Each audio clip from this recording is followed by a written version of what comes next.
नमस्ते नमस्ते स्वागत छ तपाईलाई मेरो सानो एउटा ब्लगमा। ब्लग भन्दा पनि एउटा जानकारीमूलक कुरा जस्तो नि के भन्छ परदेशी जीवन न पर्यो।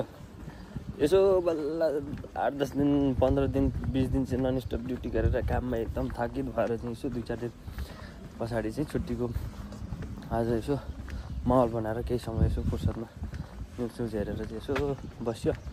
न्युज हेरेर यसो बाहिर घुम्न जाने प्लान बनाएर चाहिँ यसो एक दुईवटा न्युज हेरेको। नेपालको अवस्था देख्दाखेरि चाहिँ के भन्छ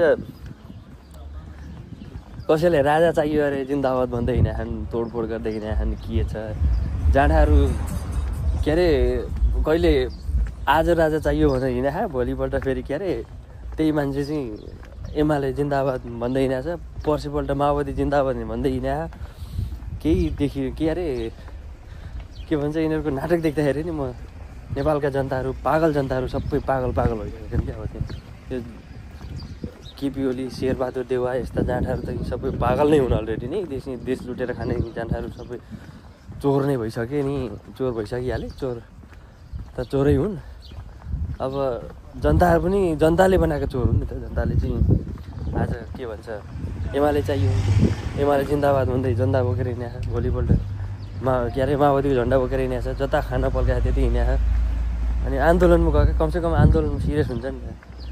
तोडफोड गराएछ, तोडफोडमा के भएको छ सामान सब उठाएर लिएर भागेको छ। आन्दोलनको सिरियस छैन, के को आन्दोलन हो, कताको के हो, जता खान पाएछ त्यति हिँड्छ। अनि कहाँ हुन्छ